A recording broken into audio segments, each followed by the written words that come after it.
slightly different. This a group that also run a podcast, so they're streaming to their platforms, and I'm going to be placing it on my platforms. But we're chatting to each other about trauma and chronic illness. So, welcome to Sarah and Simba from Living with the Spirit.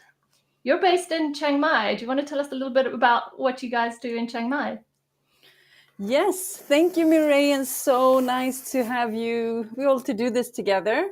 Really fun. Me and my husband Simba, we live in Chiang Mai since 6-7 years. We have devoted our lives to healing ourselves on a physical, emotional, spiritual level. And together we run a healing center where we help other people do the same. Wonderful.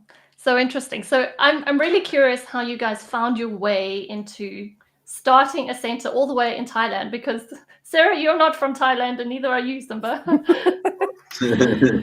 No, I can share a little bit because it was me who came here in the first place. So I've been traveling to Thailand since 1999. I think that was the first time. And then parts of my family moved here. And so I've been coming to Thailand. It's been feeling like home for many, many years. And I was in quite big need of healing 7 years ago, when I just packed up my life and left to go to Chiang Mai and see there must be something else to this life. And there was, so I stayed. So since then, I've been 100% focused on my healing, all of it. And then Simba and I knew each other from before, and we started to take up a little bit of contact again. And then he decided quite quickly to move with me to Thailand and join me on my quest towards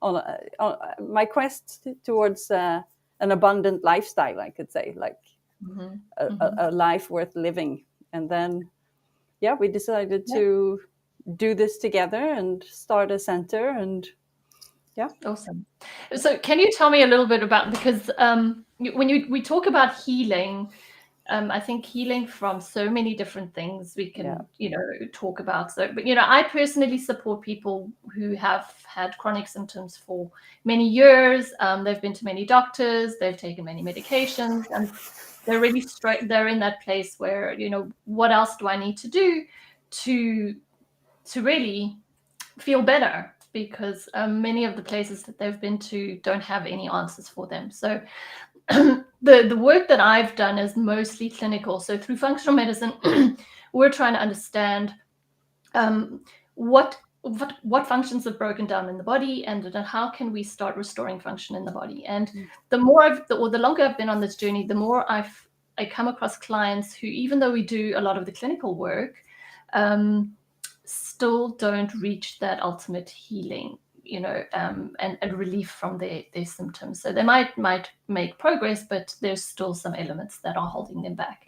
And which took me as well into the area of like how much on that timeline of theirs, because I always speak about their symptoms being one thing, their timeline and their health history. So the timeline is so important because it informs the events in their life that is leading or influencing their experience today. And I'm sure you guys understand this so much from your own personal journeys. So I'd love to hear what it was on your timeline, for instance, that led you to finding the modalities that you use. And we can speak about the different modalities that you use. So who wants to start with, I can start a little bit, because I think that my situation was the most alike to your clients. Because I had a lot of physical stuff going on. I had a low thyroid. My adrenals were just burnt out. I was in a place where I had to do something. I was like, okay, this is not working. I'm going towards a very bad place. So when I came here, I started to explore detoxification, like deep detoxification, to regenerate my cells in the body, to restore the organs in my cells. So that was the first thing that I started to do. And I did that very, very deep, because I had a lot of stuff to do or to recover from. So, but if I mean, first of all, the type of healing modalities that are available over here was very different from where we come from in Europe. And there wasn't a lot of different things available. So over here, I had a whole there was so many things to choose from. So we started to experiment, really. So, and all the things that had almost like a life-changing impact on any of our healing, then we decided to learn that so we could teach that. So it's been through exploring and using natural healing modalities to restore the organ health, the energy levels, the emotional balance, and like belief systems and things like that. Yeah. So it's been an ongoing process. Okay. And so all the tools that you have in your toolbox, do you want to kind of name them and describe how they helped you? Oh. Is that Yes, that of course. Yeah. I can start and then I will hand over to Simba. And so I started with detoxification, which is one of the major tools that I used for my healing. Okay, I'm going to stop you because when we speak detoxification, and from our point of view, there are many ways that you can detox the body. Yes. And so I'm curious in when you speak detoxification, what are you talking about? What are you kind of doing when you're deep detoxing? So the detoxification can be done on many levels. But what we're doing is that we are removing foods, like we're removing everything that has a toxic effect on the body, and we're only like we're boosting the body with fruits and vegetables, basically, and herbs. And okay. then within the detoxifications, there's different levels of depth, and there's different styles that you can do, like different protocols, depending on where you're at, what you need, and where you want to go. So as a detoxification specialist, and with the amount of experience that I have and the amount of people that I've been guiding through the detoxification, I can intuitively know what they need and create protocols. Okay. Yeah, it's very similar to what I do in terms of mostly if nobody's detoxed before, just starting with food, removing the harmful foods and adding the good foods helps the body support the body's systems. And then because when you do detox, like probably the way you do it as well, with other things that might pull toxins out of the cells, it can make a person unstable for a while. So yes, and that is the emotional detox that comes together. So the physical detox will promote an emotional detox because the unprocessed emotions or stress or negativity that is stored in an unhealthy cell, when that cell heals, then the body removes the negativity, and you feel that on the way out, and that's why people can feel a little bit unstable during a detox or during a physical detox. And also it will trigger fears or belief system, and that's why it becomes a spiritual detox. So it's a fantastic and very interesting tool to use. It's so what we call people go through a healing crisis, right? Is what you need to through. Healing crisis or a detoxification symptom. Cool. Okay, carry on. Sorry. Then I don't remember what order, and Simba, you need to fill me in if I forget. But I did breath work modality that is one of our deepest and most appreciated tools that we have here on the farm, but also online. It is a way to kind of shift the chemistry in the body and work with the oxygen levels and the CO2 levels in the blood. And it creates a fantastic experience where the body will kind of naturally flush the nervous system and bring unprocessed memories, events, and emotions to the surface, and it's done in a it's very transformational. It's very, very cool. So when we experienced that, that was definitely something that we wanted to add to the toolbox. Okay, great. And I'm also a yin yoga teacher, where I use the yin yoga because all the stored the emotions and the trauma and the negativity and stress and all of that, it's stored in the cells, and it's stored like in the connective tissues, in the organs. It's like it's hiding a little bit. So using the yin yoga to really go to these places and allow the body to feel whatever is stored there, and allow the body to process that together, like with your attention, with your breath, with relaxing, with grounding, breathing into that. Yin yoga is actually one of the modalities that I use the most to heal like lower back pain, because there's a lot of fear connected in and around the kidneys that is usually around. So I used yin yoga for that. That was amazing. Wow. Okay. Fascinating. Yeah. And then, so let's come to this part that I was most interested in, which is, as you're saying, the trauma and the emotions that are trapped in the body, either from, like one event or from a compound of events through somebody's life. It doesn't have to be a single event necessarily. How do you support people through that, and what does it look like for somebody, who might opt to go that path with you guys? Simba, I'm going to let you speak a little bit. Yeah, so I mean, that's kind of been my own journey, right? People always think of trauma or big events like, oh, this big thing that happened to me, and because of that, my whole life gets changed. But trauma doesn't have to be one event, right? Like you talked about the timeline, it can be many stressors that doesn't allow you to be yourself.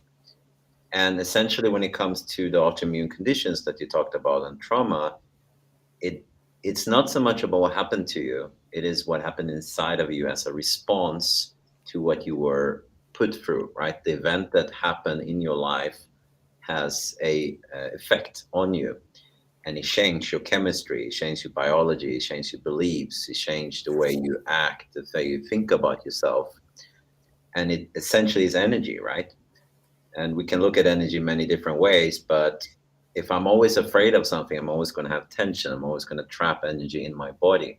And that's not just in my muscles, that can also be in my organs, in my fascia.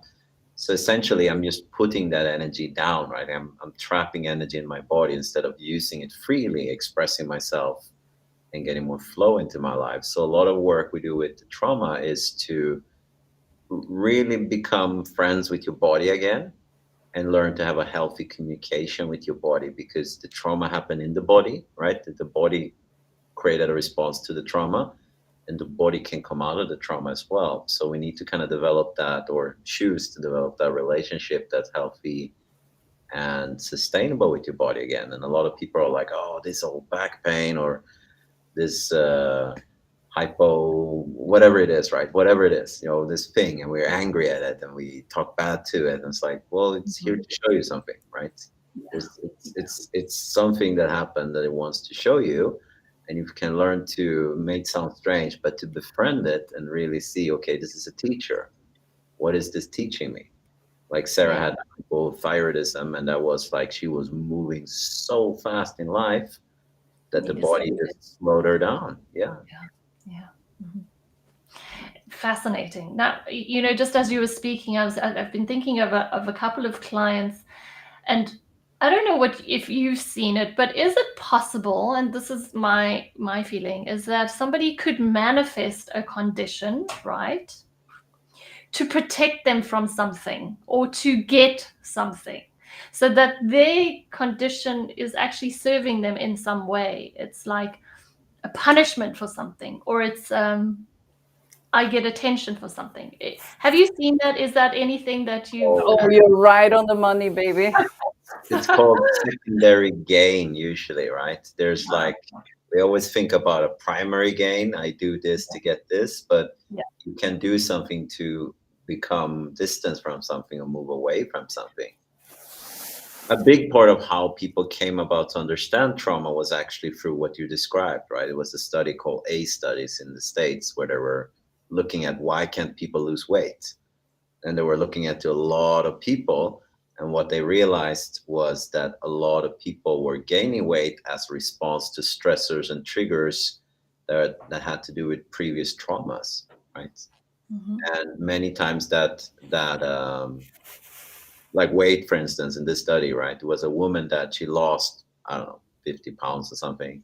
And then she came back a few weeks later and she had gained that weight and a little bit more. And they were like, well, what's going on? Everything was going well. You're eating well, you're doing well, you're feeling good. And then it turns out it was a male colleague that had kind of like catcalled her, whistled at her, and that triggered a sexual abuse trauma that she had. And then she gained that weight again to protect ourselves, because then I'm not a target, no one looks at me, I don't get that kind of attention. And sometimes we're not even aware of it, right? Because these are things that when a trauma happens, your brain doesn't really remember it, it kind of blanks it out, but your body remembers it. So now you're really angry because you don't understand, why is this body doing all of these things? But the body is kind of like, ooh, this is not safe. So a big part of it is really to start to let that energy out and to befriend it, so we can see it for what it is, right? Nothing that happens is trying to damage us or hurt us. It's just a response to something. Yeah, and it's also interesting what you say about, because when children are small, they start to act based on response from parents, and I've met many cases where people realize that they started to, it was a way to get attention. So it can, yeah, it can be a coping mechanism to create something to get something else. Yeah, And interesting. the relationship with parents or adults or ways to make us safe is more important than whatever condition we are inviting in. And Yeah. and if that trauma is very deep, it can become our identity. Yeah. It's Okay. very, very easy for people to. Yeah. And I Yeah. was on the verge to becoming very like deeply identified with some of my symptoms. But since I dedicated myself to this journey, I realized that it was belief systems that I could collapse and move on and become free of. Yeah. So if you encountered somebody like that, or say, okay, let's say we have people who have trauma, because I think we've all had trauma of some sort, etc. You know, big T, little t, they speak about big trauma, little trauma. And how would okay, can you describe how you would support somebody through that? What would a typical therapy look like with you guys, either online or at the retreat, at the healing center?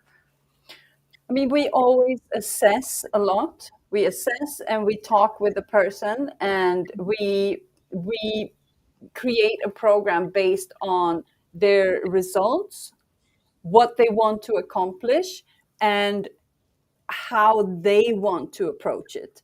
Because because we have so many things, and we can go so deep, and we can go fast, and we can go do all the things, but it has to be in harmony with the person, because we always follow the organism.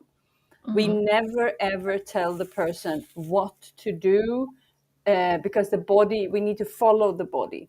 So usually, so what we are working with is that we are activating all the body's different healing mechanisms, like the self-healing mechanisms.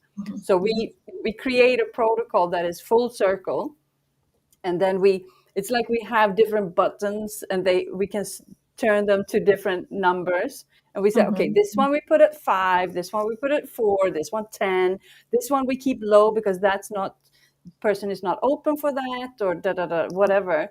And then we see what happens, and we follow the organism, and we support with anything that is needed. And then along the way, we adjust these different So we bring in different tools, all depending on what the person has a calling for, what they need, and all of that. So there's never ever a strict protocol for us. Yeah. So I'm curious, and because I'm sure a lot of people are wondering, like, so what kind of conditions or what kind of people have you helped with this toolbox of yours? Do you want to give us a couple of examples of transformations that you've seen?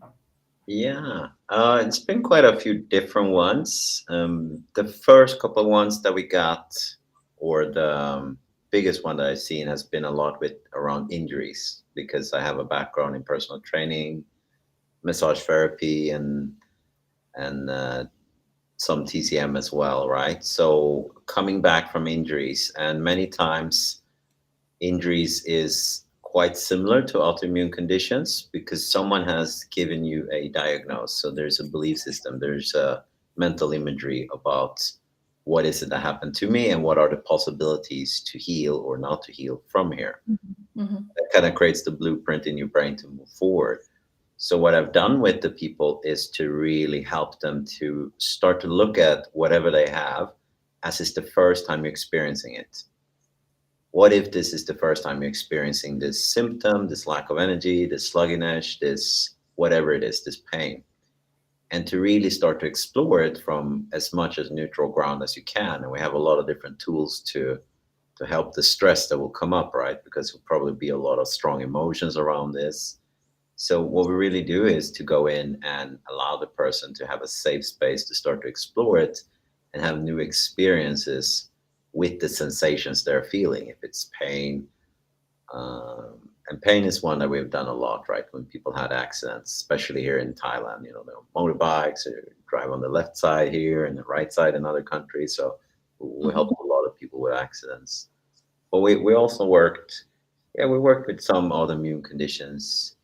Definitely. And I think the main thing is balance. It's what you want to look at, right? The body is vastly out of balance in many different ways. The nutrition is usually not balanced. The mindset is not balanced. Um, Kind of the daily habits and practices might not be aligned with healing your body, and they might not actually believe deep down that it's possible to do this. I just do this because hopefully something will happen. But if you don't really believe in it, that's kind of where you need to start, in my opinion, because if your mind can't really make a formula of how it looks like for me to be safe and happy and whole and fulfilled, yeah, we'll need to start there. We need to create that mental imagery, because otherwise your body has a hard time creating a solution for it, a healing. Yeah. So Map. yeah, map. Yeah, definitely a map. So I don't remember specific cases when it comes to autoimmune, but I mean, I know you work with your thyroid, Sarah. We work with people with Yeah. I mean, a lot of the people that are coming to us also, it's like it's not just one thing that they want to work on. It's like the whole thing, and they understand that the situation that I'm in is caused by, they have some sort of emotional or spiritual understanding that the body, I need to take care of this from the inside. I can't, it's like I've been trying all the things on the outside, but it doesn't work. I resonate with this. And then a lot of people comes with like a mix of things. It's stress, and it's like, so the body, we're supposed to be able to digest our life, like the lifestyle that we live. But when we're not able to do that, we start to, the life force starts to go down, and we start to experience different symptoms. So people come to us when they feel a lot of stress, and they feel like something has gone too far. The relationships is not working anymore. They don't have a good relationship with themselves. They can start to experience different health problems. Something is poking on them. Like this is like everything is getting worse and worse by the year, and it's like their life force is going down. Their joy of life is going down. Maybe they have chronic pain. Relationship, like a marriage is not working. Like it's different things, because the symptoms are based on genetics and lifestyle and what we're prone to do. So many people come to us for that kind of, that they need to change. They realize I need to change my direction in life, and they come to us and make a massive, like, deep dive into what is holding them back. So it sounds like, you know, somebody would come to you if they really feel like they're on the wrong path. They need to get back on the right path. They're out of alignment with what they thought their lives would be like. And something's missing. So they need to go deep and try and figure out what it is that they need to be working on from them. So for people who are kind of early on in that journey and have just realized, actually, you know, yes, you know, I've got all this pain or whatever it might be. I'm probably not happy in either relationship or work or with the way my life's panning out. How does someone like that get started then? Where would you recommend that they start to look at? With us? With you, or even if they in their own lives, what should they start thinking about to help them start moving forward? I mean, for me, it's about getting curious about yourself, like understanding that the way forward is within, not without, and starting to connect with other people who are people like us, to follow and listen and see what resonates. And I always say that if you're going to start to work with someone, you always need to choose someone that you trust, that you have a high level of trust.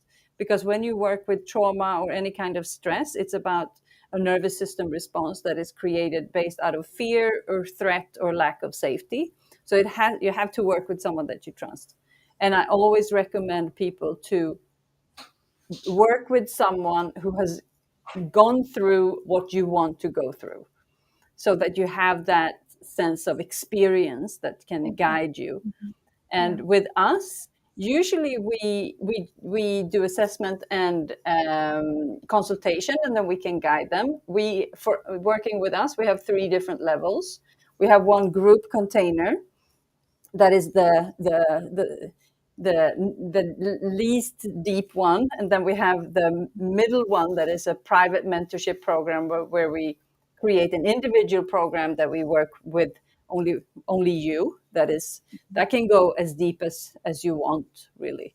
And then we have the third option is to come to the farm and really work through, like, do a deep detox, like a physical, emotional, spiritual detox.